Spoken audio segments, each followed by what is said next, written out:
Before we start, if you're enjoying these conversations, please make sure that you like or subscribe to Cleaning Up. It really helps other people to find us. Cleaning Up is brought to you by the Liebreich Foundation and the Gilardini Foundation. Happy International Women's Day. This is a special episode of Cleaning Up about inclusion in the energy sector. It's based on a piece I wrote for Bloomberg NEF in 2015. My thanks go to Bloomberg for allowing me to create this audio version of something I'm very proud to have written, and which I think has aged reasonably well. But I'll let you be the judge. It is no longer controversial to state that the world's energy system has begun a grand transformation to a cleaner, more local future. The transformation may be furthest advanced in electricity, where renewable energy has made huge strides in the last few years, but it is also beginning in transportation and will in due course ripple through the staid worlds of space heating and manufacturing. It is proceeding as rapidly in the developing world as in the developed world, with China the leading country for clean energy investment and massive growth in off-grid systems in energy-poorer regions. Serious figures began talking about complete decarbonisation of the energy system in 2015. At their summit that year in Germany, the G7 leaders committed to phasing out fossil fuels by the end of the century, and the Pope, in his encyclical Laudato Si', spoke about the need to replace the use of fossil fuels. By today, of course, leaders of 65% of the global economy have pledged to reach net zero by 2050 and 91% by 2070. This new mainstream embrace of decarbonisation is causing a lot of soul-searching in the fossil fuel sector. It is no longer credible for it to dismiss the idea of decarbonisation out of hand as unnecessary or childish and unrealistic. Only the coal industry, aware of the near-term mortal threat to its existence, watching its share of power generation plummet in the developed world and flatline in the developing world, has no real choice but to reject the decarbonisation agenda almost in its entirety. Most of the rest of the fossil fuel industry has come round to the reality of a carbon-constrained future of some sort. The struggle between those seeking radical transformation of the energy sector and those defending the status quo has often been simplistically depicted as being all about climate change. One side wants to deal with it, one side wants to keep making money. More nuanced analysis juxtaposes the enormous co-benefits of clean energy, such as improved air quality, local jobs, technological breakthroughs and economic resilience, with the colossal externality costs of fossil fuels in terms of impacts on public health, costs of defence, exposure to commodity prices, and so on. There is, however, a third level on which the struggle between the defenders of fossil energy and the promoters of clean energy must be understood, and that is in terms of the social structures in which we want to live. Fossil-based energy lends itself to scale and centralisation. Physical centralisation, huge oil, gas and coal fields, massive power stations, a universal grid, pipelines, refineries and the like, as well as the inevitable fellow travellers of political and economic centralisation. If asked to describe the world's energy system, there are two diagrams you can draw. The first would be a Sankey diagram. That's the name for those charts, like river systems, which show where fuels are extracted, where they're refined and converted, where most of the energy is lost as waste heat, and where the remainder is consumed as useful power. The second depiction, equally valid and comprehensive, would be a systems dynamics diagram. In this version, one of the main causal loops would show the fossil fuel industry gorging on subsidies and externalising substantial costs onto others. This helps it to generate massive profits, of which it spends a meaningful proportion on lobbying, physical protection, community compensation, and even, as history has repeatedly shown, downright bribery. These actions, in turn, help protect political access and entrenched economic advantage, as much a part of the old energy system as any pipeline or power station. And now a confession. It is this causal loop which is one of the main reasons why I founded New Energy Finance nearly 20 years ago. I'm not an activist and not really an environmentalist. I'm an outdoorsman. And despite the analysis laid out above, I am certainly no Marxist. But I am profoundly bothered when I see unfair, oppressive, society-harming actions by the energy industry. This goes back at least to 1995, when I was working for the Associated Press when it broke the news of the hanging of Ken Saro-Wiwa, the Nigerian writer and environmental activist who campaigned against the dumping of petroleum waste in his native Ogoniland. I remember my shock and disgust. I'm still disgusted when I see US senators openly funded by fossil fuel companies fighting to maintain the tax privileges of that industry. I am disgusted when the UK Competition and Markets Authority says, as it did in July 2015, that utilities have been overcharging their customers by more than £1 billion a year. I am disgusted when I see oil-funded dictatorships failing their populations and shoring themselves up with foreign mischief-making. Let me just remind you that I wrote this 7 years before oil and gas-funded President Putin chose to invade neighbouring Ukraine. I'm disgusted when I see corrupt governments and global conglomerates flouting principles of transparency. I'm disgusted when I see coal companies rushing like cigarette companies of old to addict the next developing country to their poisonous products. I'm disgusted when I see politicians, in the free world mind, forbidding scientists from discussing the negative impacts of fossil fuel use and shackling their economies to the industries of the past, as we saw during the 4 long years of the Trump administration. Let me be completely honest at the risk of ruffling some feathers. These things in fact bother me much more than the occasional drought, wildfire or hurricane. Although this might reverse as climate change progresses, the death toll from these causes has actually been falling consistently for the past century, not rising, and a wealthy and well-governed world should be able to protect itself against them. Oil spills, gas explosions and coal ash floods upset me too, very much, but not as much as the cynicism with which they are implicitly accepted as the inevitable price to pay for our enjoyable lifestyles. In 1995, when Ken Saro-Wiwa was judicially murdered, I felt helpless. Now, however, I do not. Back then, it was impossible to envisage a different world.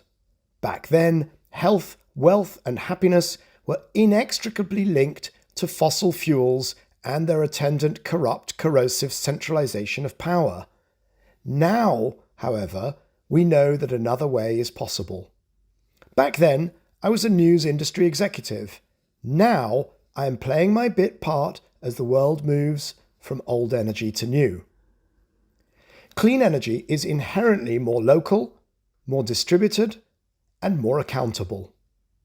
While Germany's big 4 utilities own the bulk of the fossil and nuclear generating capacity, they own only a small proportion of its renewable energy capacity. The general public owns many gigawatts of the latter, either directly or via retail funds. Some may find wind farms ugly. Some may find them beautiful. Either way, however, they make us talk about the trade-offs we are making to generate electricity. In the past, there were no discussions about the relative aesthetics of open-cast coal mines and gas fields in faraway countries. Energy efficiency, however, happens in all of our homes and offices.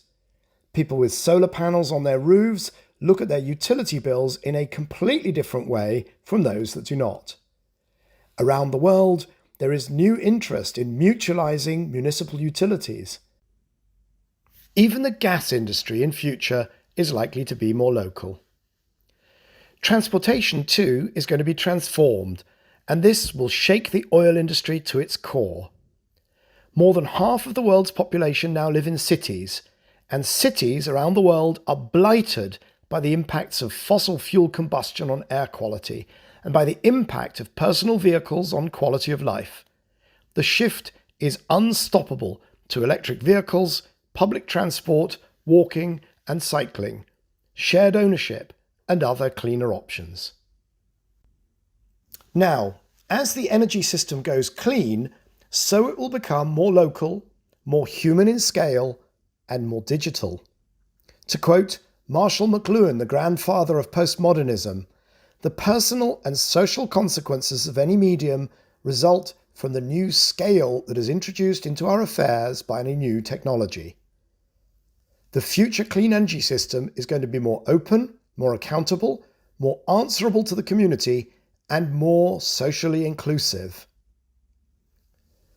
As it stands, the energy industry is almost as bad on social inclusiveness as it is on sustainability. At one of the traditional energy events in Houston in 2015, the proportion of women speakers was just 7%. At event after event, I have found myself on all-male panels. I attended one session on sustainable transportation in Davos in 2014 that had just one woman among 50 participants. Lord Brown, now one of the world's most vocal openly gay business leaders and my guest for episode 50 of Cleaning Up, felt compelled to conceal his sexuality throughout his 41-year career at BP. In my first decade building new energy finance and Bloomberg NEF, I came across just one black utility company CEO outside Africa. I cannot recall how many times I sat through meetings on global energy poverty at which every single participant was white. Energy must be just about the most socially conservative, no, let me use the correct word, socially backward industry in the world. At times, it seems as if the main criterion for energy sector leadership is to be a straight white male born between 1950 and 1965. This is starting to change, but not fast enough. Women are disproportionately disadvantaged by energy poverty, bearing the extra workload and health impacts of cooking with traditional biomass. Access to modern energy is essential for women to enjoy basic health care, particularly during childbirth, and for girls to have time to study. Gender in the energy sector is not just a question of fairness, it's also a question of effectiveness. Women may hold up half the sky, but more importantly, they also buy half the world's appliances, half the world's energy, and half the world's cars. And if they don't, they should and soon will. They are a huge part of the market the energy industry needs to understand. Women also offer half the world's talent. There is a growing body of work showing that those companies that have diverse management teams and boards outperform those that don't. As the energy sector undergoes the profound transformations we expect in the coming decades, it would be inconceivable for it to end up with its leaders as a group looking the same as their current equivalents. Hints of the energy sector's future can be gleaned from other sectors that have thrown off centralized, state-dominated models and become dynamic, competitive, and less macho, such as telecoms, media, finance, and even the airline industry. The revolution afoot in energy, driven by new technologies and distributed generation, can and must mean a democratization of social as well as electrical power. We need to work together to ensure that an energy industry transformed is also an energy industry socially reformed. Thank you so much for listening. I want to finish with a few personal notes. I've been working actively on increasing the representation of women in our industry for a long time. In 2011, when I set the team the challenge of reaching 30% women thought leaders at our summit, we had 19% women speakers. It took a few years, but by the time I left my role as chair of the advisory board of Bloomberg NEF in 2017, we were close to reaching 30%, and further progress has been made since. At the start of that journey, I was worried that 30% would be seen as too low a target, perhaps even patronising.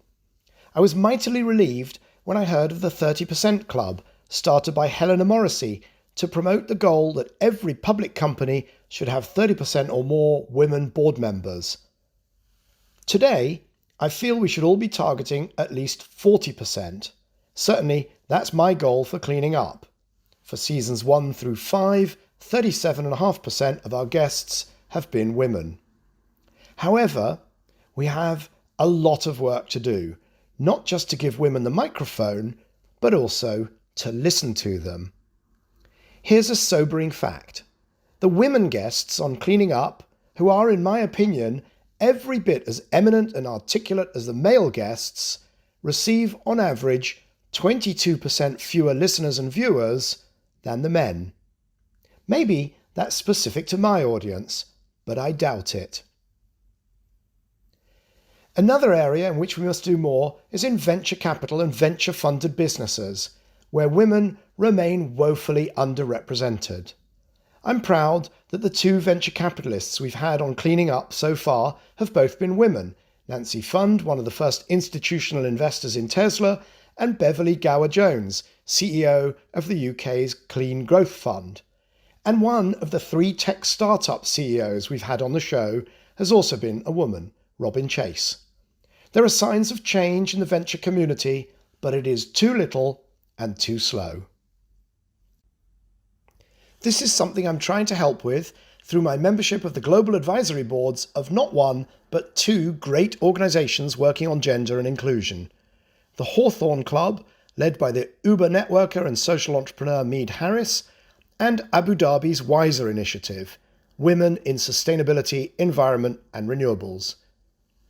I fully expect inclusion to be a big theme for COP28 when it comes to Abu Dhabi in 2023. But inclusion must not stop with women.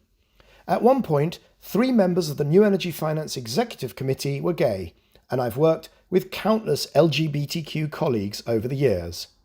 It is very striking that for all the 17 SDGs and their 169 targets, there is no mention whatsoever of LGBTQ equality, something I discussed with Lord Brown in his episode of Cleaning Up. Frankly, I find this omission as shocking and unacceptable as a historic omission of energy from the Millennium Development Goals in the year 2000. Where I worry that I have less to be proud of is when it comes to BIPOC inclusion, Black, Indigenous and People of Colour, or, as we call it in the UK, BAME, Black and Minority Ethnic. New Energy Finance and Bloomberg NEF certainly had a highly diverse staff, not just in our London office, but in the US, Asia, and of course in South Africa. It's just that for the first decade or so, we didn't do anything in particular to monitor or support racial diversity. I regret that very much. I worry that there may have been potential recruits whose talents went unrecognised, or that there may have been unconscious bias in our career management. I don't know that there was, but I can't be sure that there wasn't. With what I now know, after Black Lives Matter shone such a powerful light on persistent racial inequality, I don't think that was good enough. This is something I'm looking to correct, for instance in my mentoring activities and coaching of startup CEOs, since I no longer run teams of any size myself. I want to leave you with the 2 most important things I've learned about inclusion. First, we have to talk about it. What we don't acknowledge, what we don't discuss, we don't fix. And second, that there are still, and always will be, ways in which every one of us can improve. So, with that, it only remains for me to salute all the women out there playing their part in the net zero transition, and to wish you further success, progress, and fulfillment on this International Women's Day. Thank you once again for listening. Cleaning Up is brought to you by the Liebreich Foundation and the Gilardini Foundation.